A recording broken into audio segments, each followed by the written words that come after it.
le froid est arrivé. Des glaciations à répétition. Les hommes qui se sont aventurés au nord de l'Afrique se retrouvent face à des glaciers. Quand ils essaient de redescendre vers le sud, le niveau des océans a remonté, ils sont piégés, ils vont devoir affronter les terribles conditions climatiques de l'hiver boréal. En Europe, celui qui va résister s'appelle Néandertal.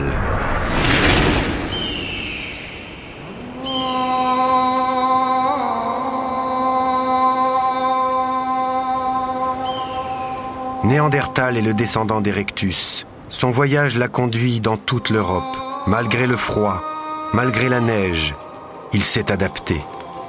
En surmontant les difficultés, ce nouvel homme est même devenu une force de la nature. De toutes les espèces humaines, Néandertal est le plus robuste, le plus endurant. Il va dominer l'Europe pendant des centaines de milliers d'années.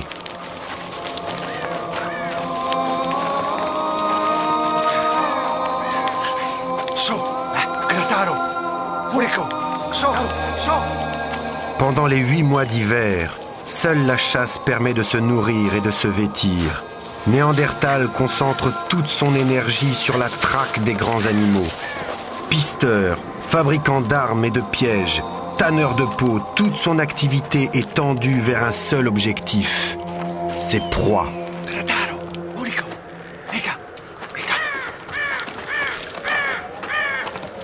Il devient la créature la plus dangereuse du monde animal.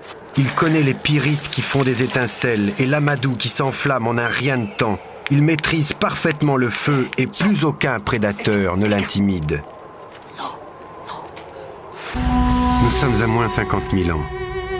Des peuples d'humains, chasseurs, cueilleurs, nomades et doués de conscience sont installés dans tout l'ancien monde. Mais tous ces hommes ne sont pas nos ancêtres. Notre ancêtre existe pourtant et il est parmi eux. Il s'appelle Homo sapiens, l'homme sage, celui qui sait, et il est né dans un endroit inconnu.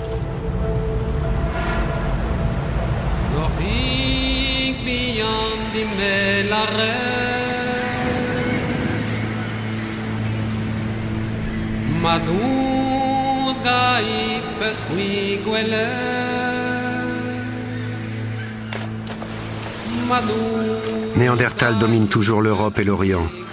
Il vit en petite tribu familiale, se déplace selon les saisons, en suivant les migrations de son gibier. Il profite des richesses de la nature. Œil de Glace et son frère n'avaient jamais vu ça. Ils étaient physiquement différents. Leurs vêtements étaient différents. Leur peau était de différentes couleurs, comme les serpents. Ils avaient des armes étranges, et ils savaient aussi prendre le poisson, et même mieux que nous.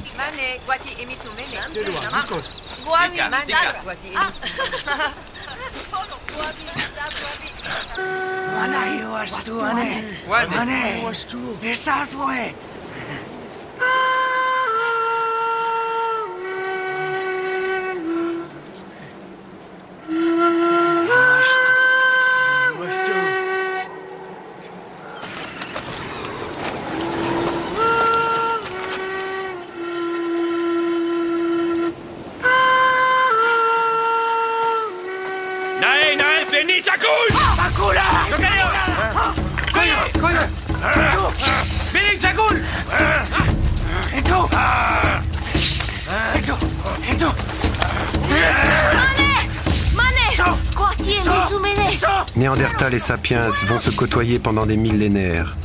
Ils vont s'apporter mutuellement de nombreuses richesses techniques et culturelles. Mais rien n'empêchera le mystérieux déclin de Néandertal et l'extraordinaire réussite de Sapiens. Entre moins 100 000 et moins 40 000 ans, Sapiens bouge, migre partout sur la planète, jusqu'en Australie et en Amérique. Et partout les populations humaines qu'il rencontre vont disparaître. Cette culture, ces croyances héritées du fond des âges, Homo sapiens va les fixer avec les siennes sur les parois de ces cavernes. Après avoir exploré la Terre, il invente l'art et se lance à la conquête d'un nouveau monde. Un monde qui le projette à grande vitesse vers le futur, le monde de l'imaginaire. Homo sapiens, c'est nous. Et nous sommes désormais les seuls représentants de la grande famille des hominidés autrefois si variés. Aujourd'hui, la dernière espèce d'hommes sur la planète.